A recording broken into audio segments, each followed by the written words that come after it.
You are now listening to the Lunch and Learn with Dr. Barry. This is episode 21. Thanks for listening to the Lunch and Learn with Dr. Barry, here to help educate, motivate, and put you on the right path to take control of your health through weekly discussions on topics in the medical field, public health arena, and in your community. And now your host, Dr. Barry.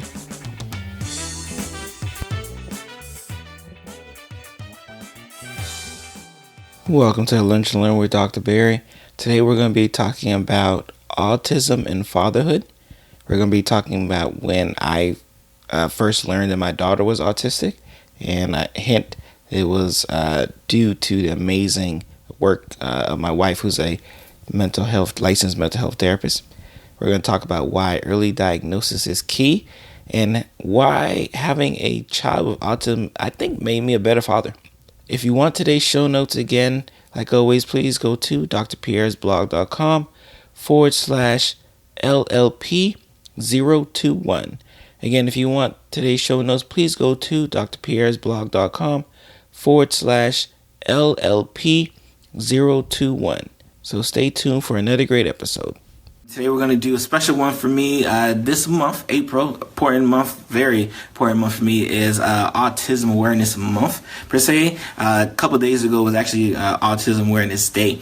And, I think I posted a picture on my Instagram page. If you don't know, go to Instagram/Dr. Barry Pierre. I'd like to find that.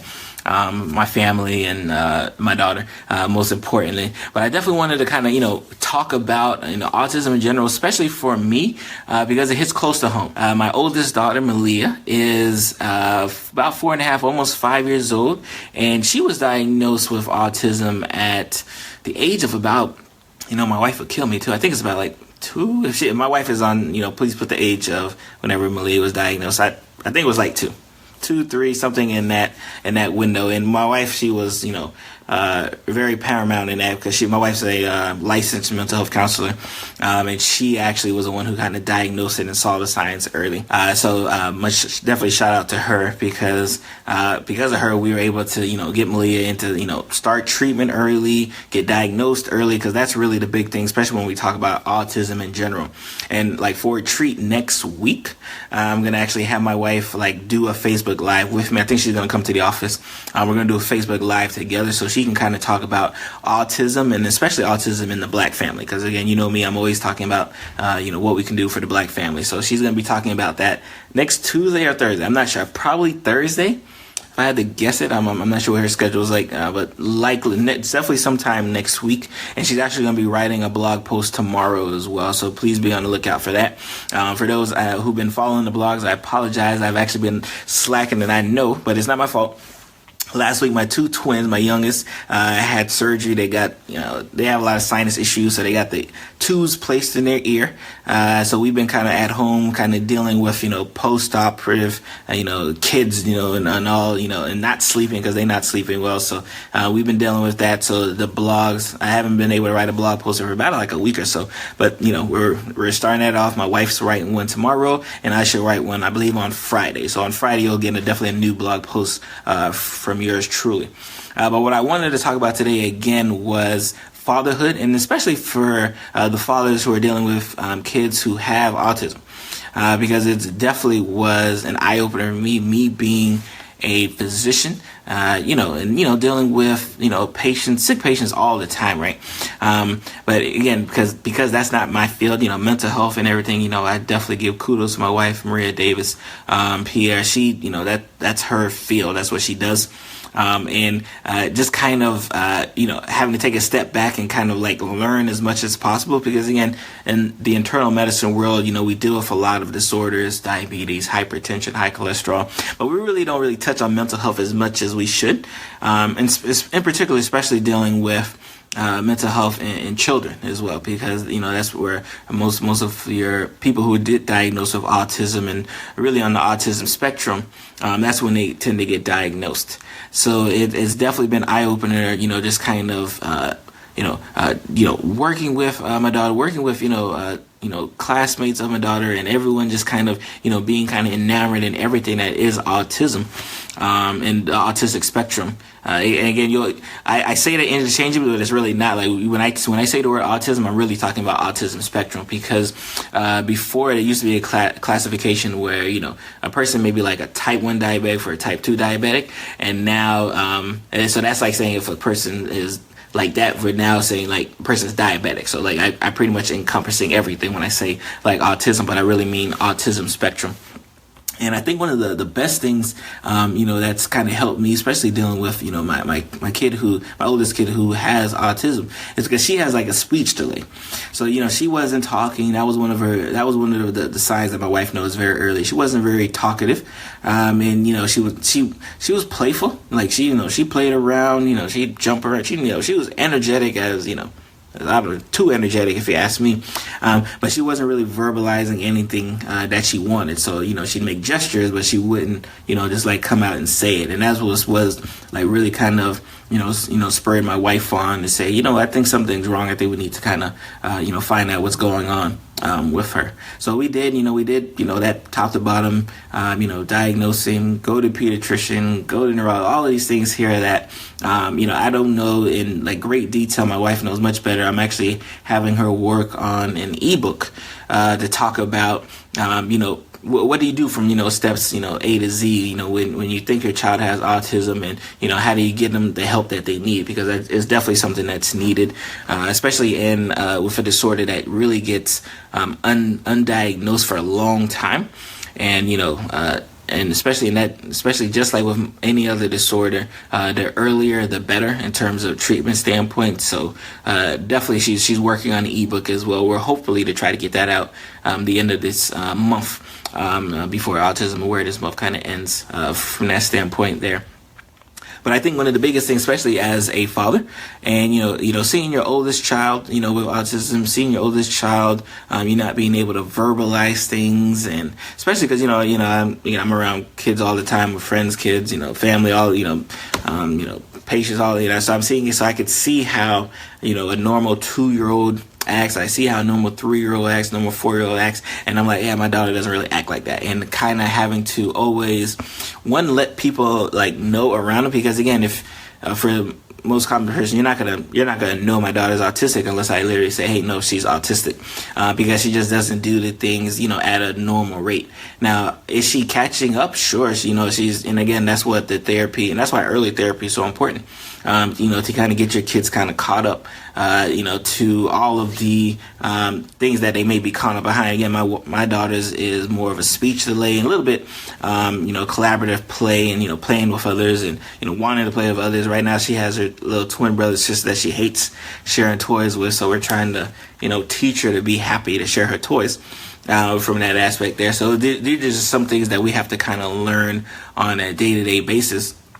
But it was, it took a while, especially for me to kind of adapt and understand, what are some things my daughter's like, what are some things my daughter likes. Like, for example, my daughter, like, she hates like certain noises, right? And so there's certain TV shows that if the theme song comes on, she closes her ear and she starts screaming for a little bit. So we gotta quickly mute the TV or radio, whatever it is, so she can, so the theme song can stop playing, and then she'll watch the show.